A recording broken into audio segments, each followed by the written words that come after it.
The black Mercedes exploded into Morrison's auto repair at breakneck speed. Brakes screamed.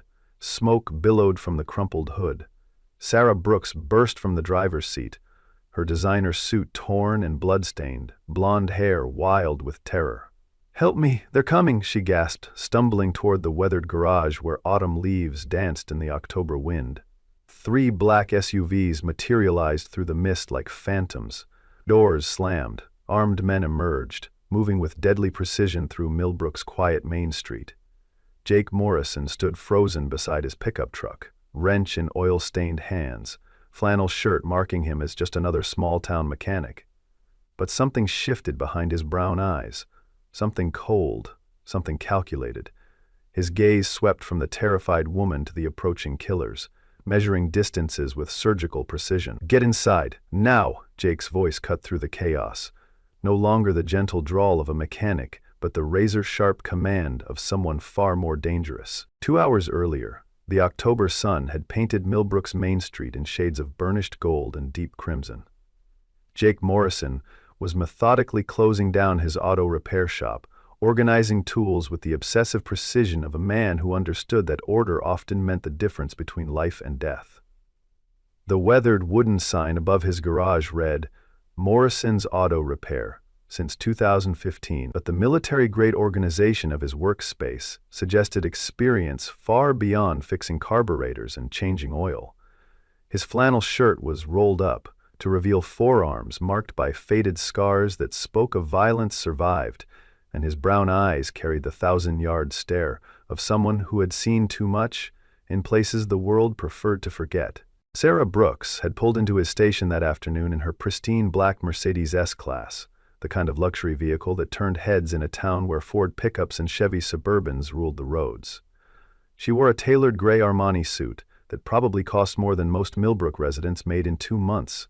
Her blonde hair pulled back in a perfect chignon that hadn't moved despite what appeared to be hours of driving. Diamond earrings caught the late afternoon light, and her Cartier watch gleamed against pale skin that suggested more time in boardrooms than sunshine. But beneath the polished corporate exterior, Jake's trained eye noticed telltale signs of stress that money couldn't hide. The way her manicured fingers drummed against the leather steering wheel in rapid, irregular patterns. How her blue eyes darted to the rearview mirror every 10 to 15 seconds, with the systematic attention of someone expecting pursuit. The slight tremor in her left hand when she thought no one was watching. "Fill her up, please," she had said, her voice carrying the crisp authority of someone accustomed to being obeyed without question. But there was something else layered beneath that confidence, a tremor that spoke of fear carefully controlled through sheer willpower. While Jake operated the pump, she stepped out of the vehicle to stretch, her movements fluid and graceful, despite the obvious tension that had settled between her shoulder blades, like a living thing. "Beautiful town you have here," she commented, but her gaze swept the surrounding streets with the systematic attention of someone checking sightlines and escape routes, rather than admiring small-town charm. Her positioning beside the car provided clear views of all approaching vehicles, while keeping the Mercedes between herself and the main road. Tactical awareness that had nothing to do with corporate training. Jake nodded slowly, studying her with the quiet intensity that most people mistook for small-town curiosity, but which was actually the professional assessment of a man trained to read threats and allies with equal precision. "Heading somewhere special?" he asked casually, noting how she positioned herself with instinctive awareness of cover and concealment. "Business or pleasure?" Sarah hesitated for exactly 2.5 seconds before answering, long enough for Jake to catalog the micro-expressions that flickered across her features as she calculated her response. "Business meeting at the Meadowbrook Inn," she said finally. "Defense consulting work, government contracts, you know how it is." The words hung in the air between them like a challenge, and Jake felt something stir in his chest, a recognition he hadn't experienced since his discharge from active duty. Her business card was cream-colored stock with elegant black script that read, "Sinner Tech Solutions, Advanced Defense Systems, Sarah Brooks, Chief Executive Officer." But it was the government clearance indicators, printed in barely visible microtext along the bottom edge, that made Jake's pulse quicken with unwelcome memories. Her fingers lingered against his palm for just a moment when she handed it over, and their eyes met with an electric intensity that neither could quite explain or dismiss. "Call me if you ever need security consultation for your business," she said with a smile that didn't quite reach her eyes, but somehow managed to convey more warmth than her words alone could carry. Small towns like this often overlook vulnerabilities that more sophisticated threats might exploit. Jake pocketed the card carefully, watching as she climbed back into the Mercedes and drove away, noting the black Suburban that pulled out from behind Miller's diner exactly 37 seconds after she passed. That had been 2 hours ago, when the afternoon was still golden and the most dangerous thing on Main Street was Mrs. Patterson's aggressive driving. Now, as armed men spread across his property with the coordinated precision of a military operation, Jake understood that Sarah Brooks had been running for her life when she found sanctuary at his garage. The cosmic irony wasn't lost on him. In a town of 3,000 peaceful residents, a woman fleeing professional killers had sought refuge with the one man who might actually possess the skills necessary to keep her alive. Jake slammed his fist against the garage door button and grabbed Sarah's wrist, pulling her into the shop with movements that spoke of tactical training honed through years of life or death scenarios. "Stay down behind that tool chest and don't move unless I give you a direct order," he commanded, his voice completely transformed from the gentle mechanic who had served her coffee and asked about her day just hours before. "Do you understand me?" Sarah's eyes widened as she took in the sudden transformation, the way he moved with predatory grace through familial territory, how his entire demeanor had shifted from small-town friendliness to lethal competence in the space of a heartbeat. "Who are you?" she whispered. But Jake was already moving, his tactical mind cataloging weapons and defensive positions with the automatic efficiency of a professional soldier. The first gunman kicked through the side door with military precision, his assault rifle sweeping the interior of the garage in textbook-clearing patterns. But he was entering Jake's domain, and every square inch had been unconsciously organized for defensive advantage. Jake dove behind the hydraulic lift, pulling Sarah with him as bullets sparked off metal and concrete, the familiar sound of incoming fire triggering muscle memory that had been dormant for years. The acetylene torch became an improvised flamethrower in Jake's hands, the blue flag flame forcing the intruders to take cover behind a damaged pickup truck, while he maneuvered Sarah toward the reinforced back office. "Stay behind me and keep your head down," he ordered, noting how she followed instructions with the quick compliance of someone accustomed to high-stress situations. "When I tell you to move, you move fast and don't look back." "This doesn't make sense," Sarah whispered, her voice trembling, as Jake systematically dismantled the first attacker with precision strikes designed to incapacitate without killing. Military police training that emphasized control and restraint even in combat situations. The man dropped unconscious to the concrete floor, his weapon clattering away as Jake swept it beyond reach with practiced efficiency. The second gunman tried to flank them through the office entrance, but Jake anticipated the maneuver, using a hydraulic jack handle to disarm him before applying a sleeper hold that dropped the intruder in less than 10 seconds. 2 down, 1 retreating, toward the vehicles while shouting coordinates into his radio. Information that told Jake this was just the first wave of a larger operation. "You're bleeding," Jake said quietly, kneeling beside Sarah to examine the cut on her temple with hands that were surprisingly gentle despite the violence they had just witnessed. His touch was professional but somehow comforting, the steadiness of someone accustomed to treating combat injuries under fire. "It's not serious, but we need to get it cleaned before infection sets in." Sarah stared at the unconscious men scattered across the garage floor, her mind struggling to process what she had just witnessed. "You're not just a mechanic," she said finally, the statement carrying more weight than a question. Jake's smile was grim as he secured weapons and checked the perimeter through grimy windows that suddenly seemed far too exposed. "And you're not just a defense consultant," he replied, noting the tactical awareness in her positioning even while injured and disoriented, the way she instinctively stayed in cover, how her eyes tracked potential threats, the calm efficiency with which she assessed their situation. All behaviors that suggested training far beyond corporate boardrooms and Pentagon briefings. The sound of approaching sirens filled the October air as concerned neighbors called in reports of gunfire in their normally peaceful community. Jake helped Sarah to her feet, supporting her weight while maintaining awareness of all potential approach routes. "We need a story that doesn't involve federal agencies or classified projects," he said quietly, his tactical mind already working through the implications of police involvement. "Road rage incident," Sarah suggested without hesitation, her recovery time impressive for someone supposedly unfamiliar with violence. "Aggressive drivers followed me from the highway. Things escalated when they tried to force me off the road." Jake nodded approvingly. The story was simple, believable, and would satisfy local law enforcement without triggering federal interest. 8-year-old Lily Morrison burst through the back entrance just as the first police cruiser rounded the corner, her pink backpack bouncing as she ran toward her father with the fearless enthusiasm of a child who had never known real danger. "Daddy, I heard those loud noises again," she called out, completely unfazed by the scattered debris and unconscious intruders decorating the garage floor. Jake's entire demeanor transformed as he swept his daughter into his arms, the lethal operative disappearing behind the mask of a loving father in the space of a heartbeat. "Just some equipment malfunctioning, sweetheart," he said softly, but Lily's knowing 8-year-old expression suggested she wasn't entirely convinced by the explanation. Her dark eyes, so much like her father's, surveyed the scene with an intelligence that was both endearing and slightly unsettling. "Is this lady hurt?" Lily asked with the direct curiosity of childhood, studying Sarah with frank interest. "She has blood on her face." Without waiting for permission, she dug through her backpack and produced a small first aid kit, with the efficiency of someone who had been taught emergency preparedness as a basic life skill. "Daddy taught me how to clean cuts and stuff." Detective Ray Martinez arrived with backup units, surveying the scene with the experienced eye of a 15-year veteran who had seen enough domestic disputes, bar fights, and random violence to recognize when something didn't fit the usual patterns. The damage was too controlled, too precise.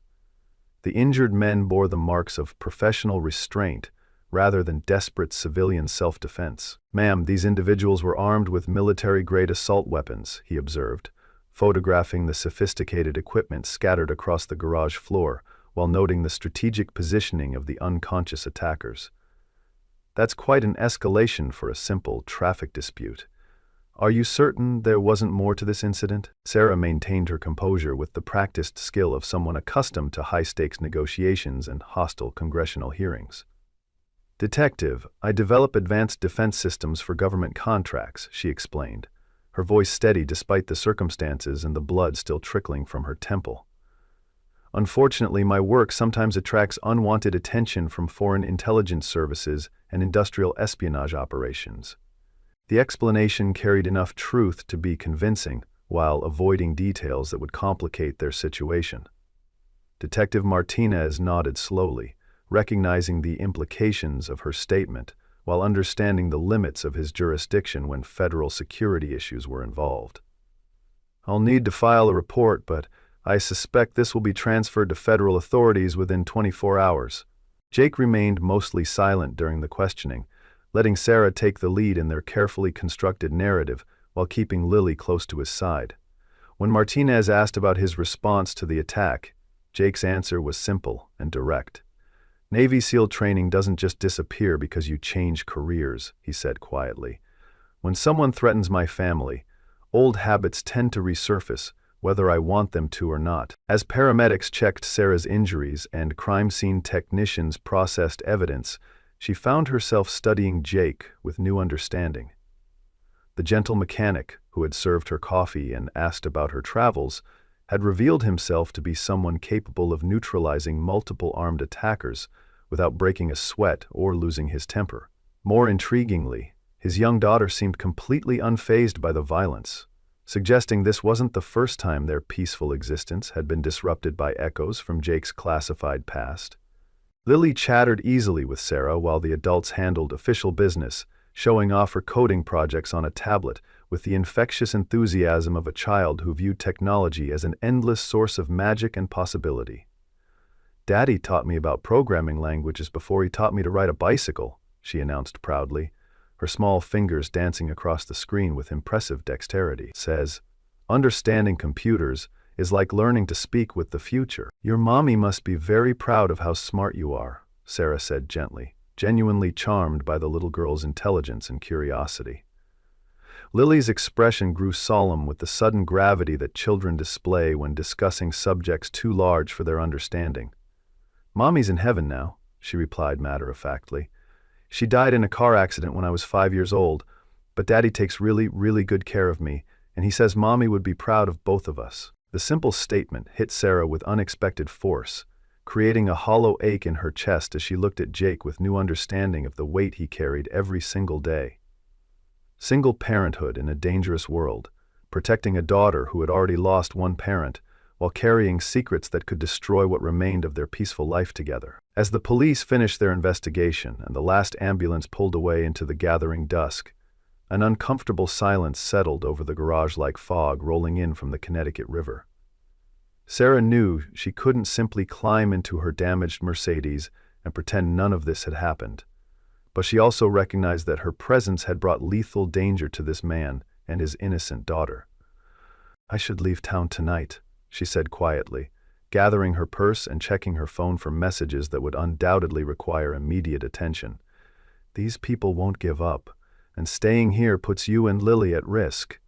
But Jake shook his head with the quiet certainty of someone who understood tactical realities better than corporate risk assessment.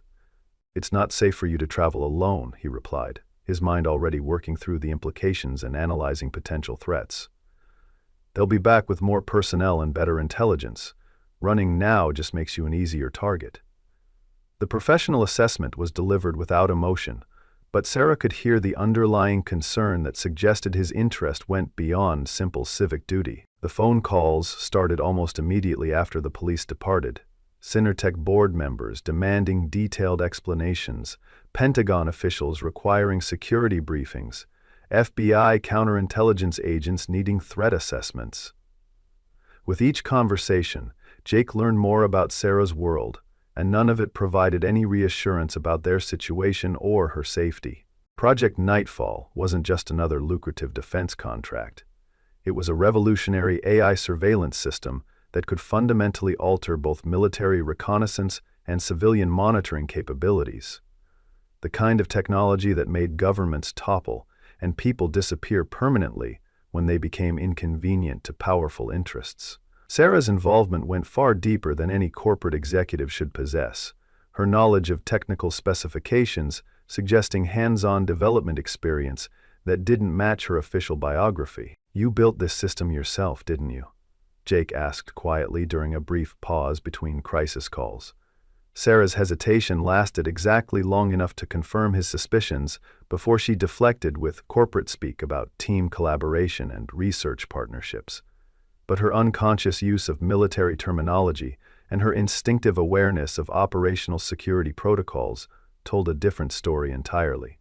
That evening, as Lily helped Sarah apply ice to her injuries while Jake prepared a simple dinner of grilled cheese sandwiches and tomato soup, the unlikely trio settled into a domestic routine that felt surprisingly natural despite the circumstances. Sarah found herself relaxing for the first time in weeks. Watching Jake move around the kitchen with the same methodical precision he applied to everything else in his carefully ordered life. "You don't have to babysit me," she said quietly, but Jake's response carried undertones that had nothing to do with tactical necessity. "I don't have anywhere else I'd rather be," he replied, and the simple honesty of the statement created an intimacy that neither had expected. Lily fell asleep against Sarah's shoulder while they watched an old movie, and Sarah found herself thinking about paths not taken and choices that had led her to this moment. Jake's laptop sat open on the coffee table, and Sarah couldn't help but notice the military-grade encryption software running silently in the background, programs she recognized from her own classified work. "Staying in touch with old teammates?" she asked casually, noting the secure communication protocols that suggested ongoing relationships with people who didn't officially exist. "Making sure old enemies stay buried where they belong," Jake replied, and something in his tone made Sarah's blood run cold, with the recognition that his past contained threats she couldn't begin to imagine. She was beginning to understand that Jake Morrison was far more than a small-town mechanic trying to escape memories of foreign wars and classified operations. The breakthrough came during what seemed like an innocent phone call that Sarah took in the kitchen while Jake helped Lily with homework. His enhanced hearing, a skill honed through years of tactical operations, where missing whispered conversations could mean the difference between mission success and catastrophic failure, caught fragments that made his chest tighten with unwelcome recognition. "Yes, Colonel Chen," Sarah was saying, her voice tight with barely controlled stress. "The situation has been contained for now. Morrison is handling local security arrangements." "No, sir.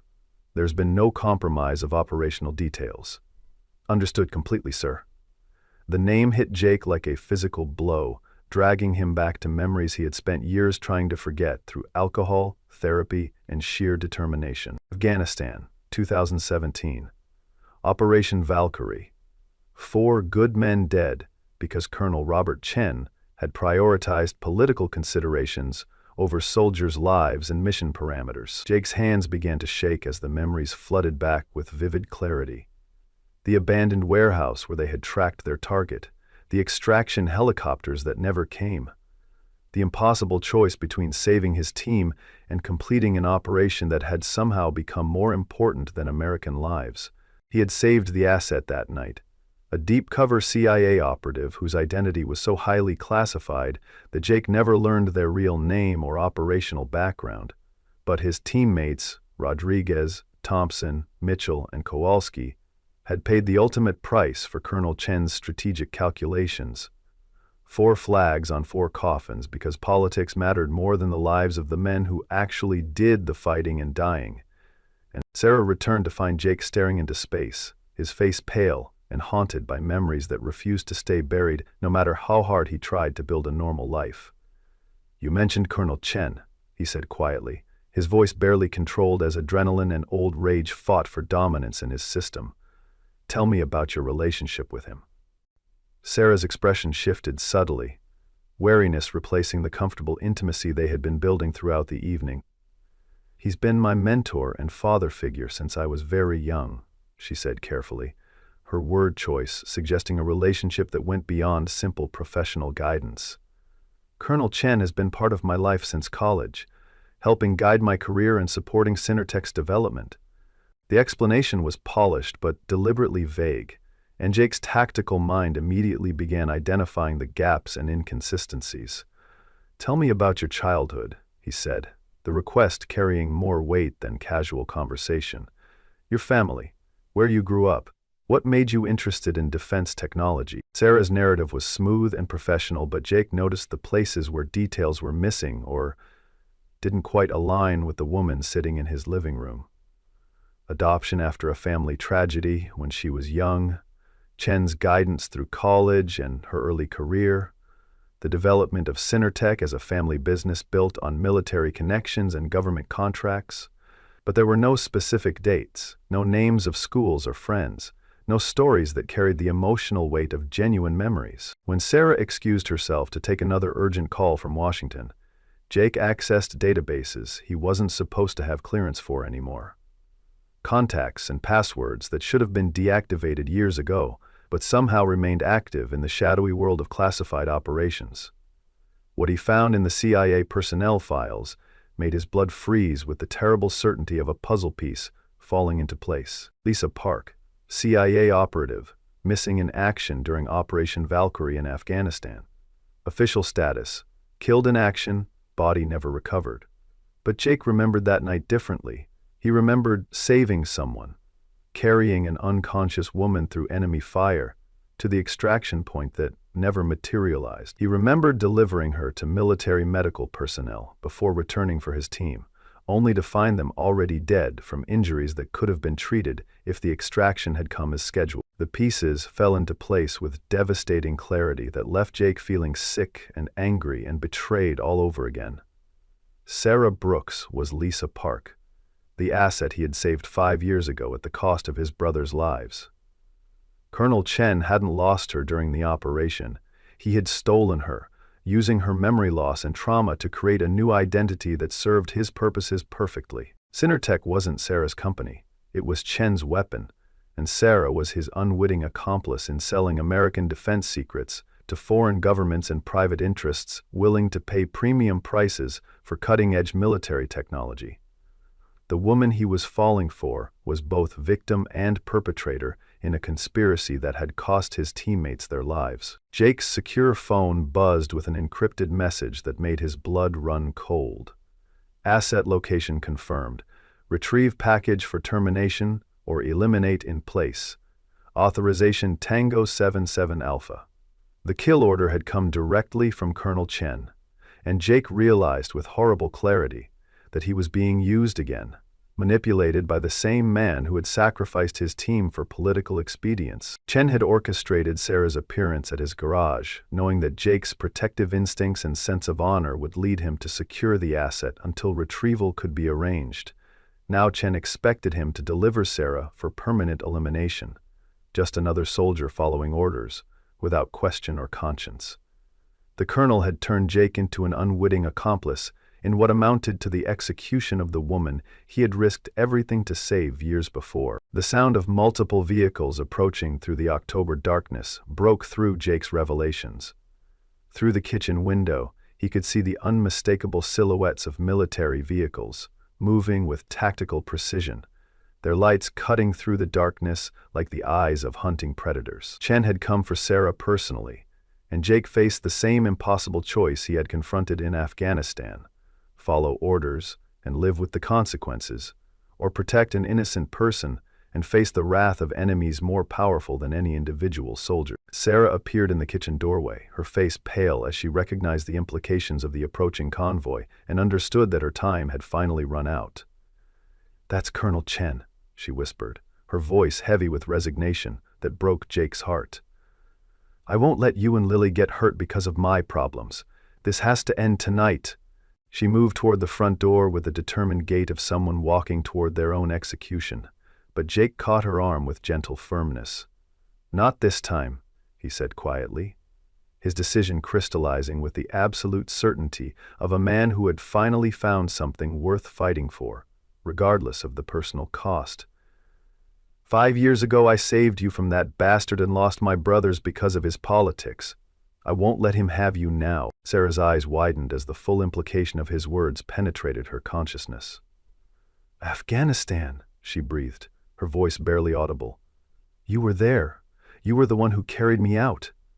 The memories came flooding back in fragments, strong arms lifting her through gunfire, a voice telling her she was safe even as explosions lit up the night, the feeling of absolute security even as chaos erupted around them. Jake had been her guardian angel, the faceless hero who had pulled her from certain death, only to have that rescue perverted into something twisted and ugly by Chen's manipulation and political maneuvering.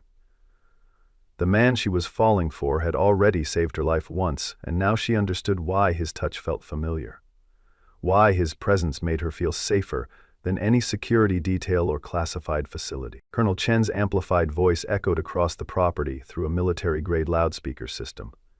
"Sergeant Morrison, you have something that belongs to the United States government.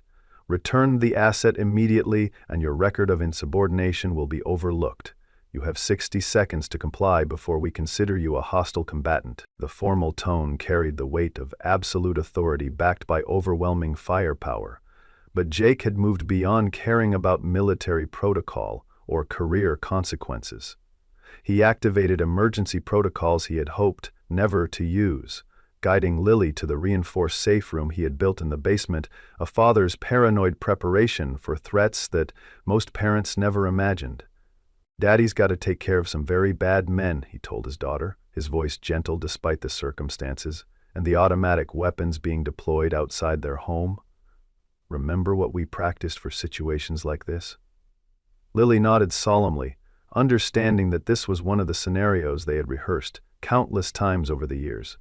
"Stay hidden until you hear the all-clear signal," she repeated dutifully, her young voice steady despite the fear in her dark eyes. "And if something happens to you, I call Uncle Marcus and use the emergency code words we practiced."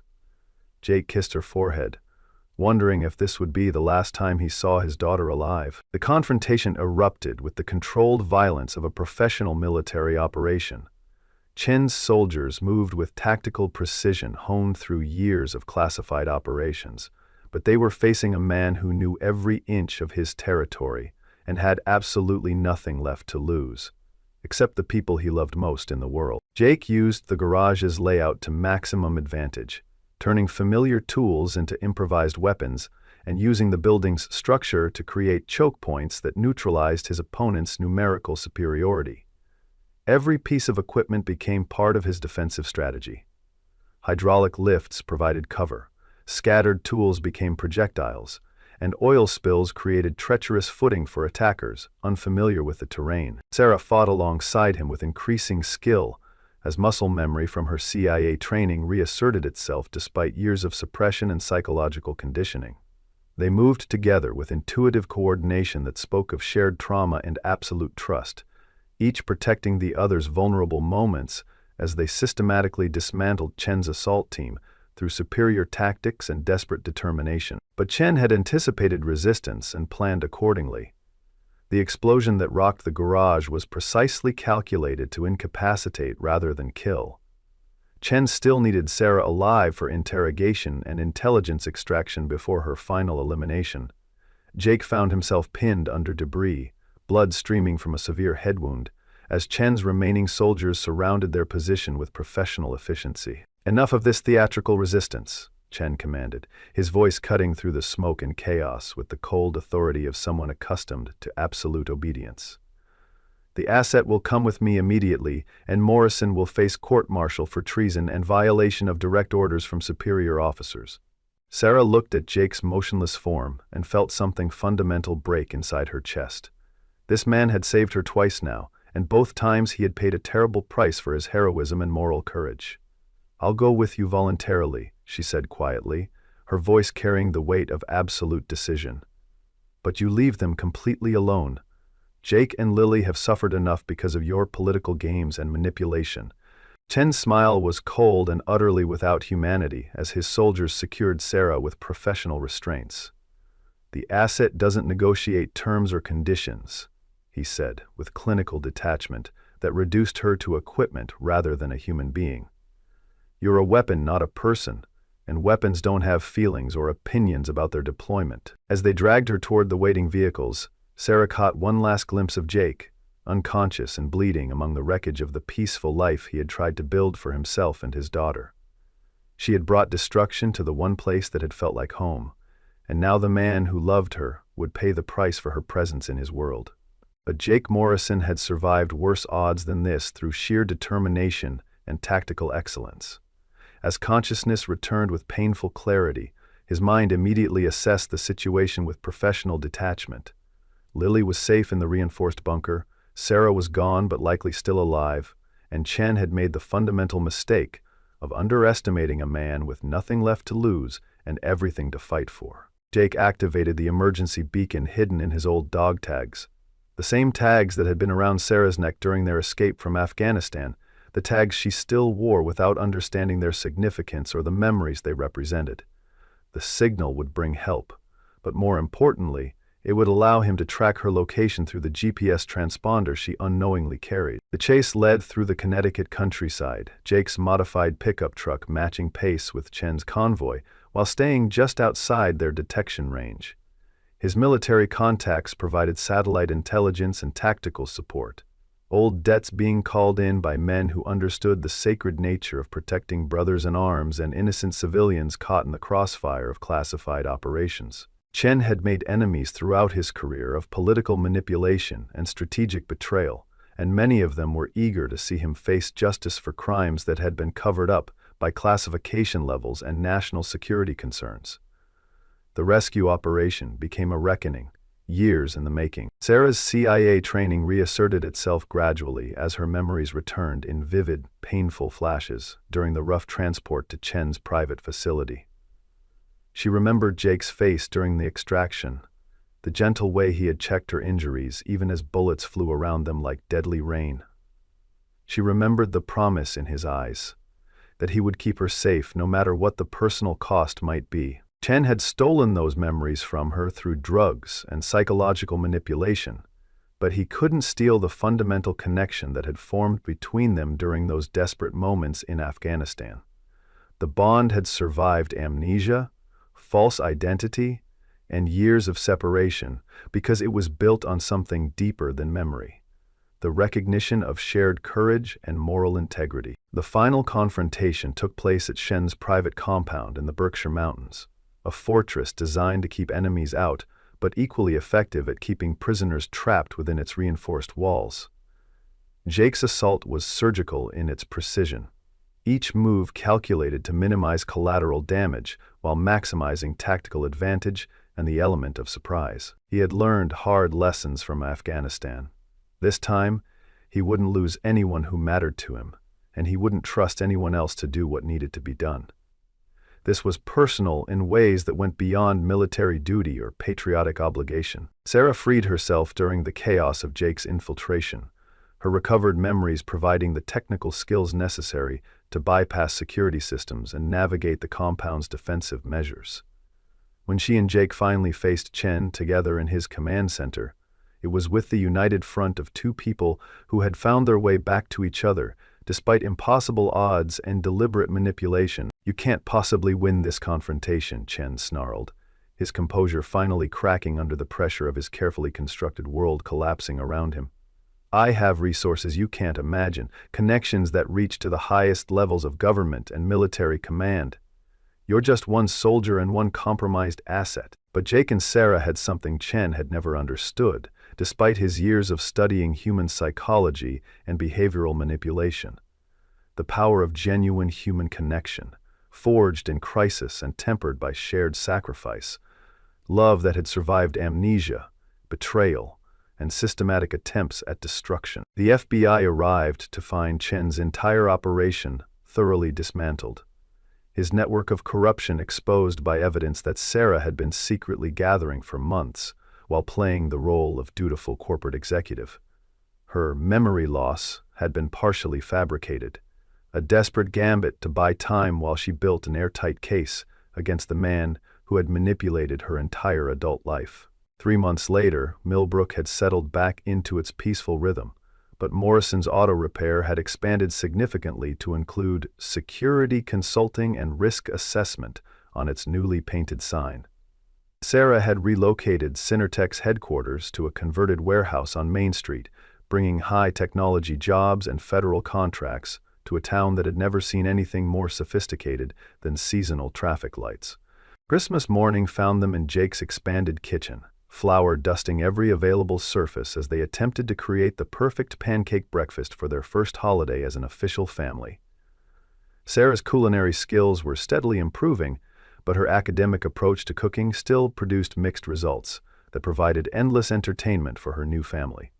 Lily provided running commentary on their technique while simultaneously building an elaborate gingerbread house that demonstrated engineering principles impressive enough to earn approval from her stepmother's former Pentagon contacts. The transition to having a mother figure had been surprisingly smooth, perhaps because Sarah approached parenting with the same methodical precision she applied to everything else. The dog tags hung from their Christmas tree like sacred ornaments, Jake's original tags bearing witness to sacrifice and survival, alongside new ones that Sarah had crafted for their reconstituted family. Jake Morrison, father and protector, matched perfectly with Sarah Morrison, wife and warrior, while Lily's contribution read, Lily Morrison, daughter and future world changer. As snow fell softly outside their kitchen window, Jake wrapped his arms around Sarah while they watched Lily explain quantum computing principles to her new tablet while wearing pajamas covered in cartoon unicorns. The past would always be part of them, but it no longer defined their future or limited their possibilities. They had built something beautiful and lasting from the wreckage of their previous lives. A family forged in fire and strengthened by the kind of love that could survive anything the world might throw at them. The scars remained, but they had become part of the story rather than the ending. "Any regrets about leaving the corporate world behind?" Jake asked quietly, his lips brushing against Sarah's ear as she leaned back against his chest and watched their daughter plan world domination through technology and determination. Sarah smiled, turning in his arms to meet his kiss as morning light painted their future in shades of gold and infinite promise. "Only that it took us so long to find our way back to each other," she replied softly. "But maybe some things are worth waiting for,"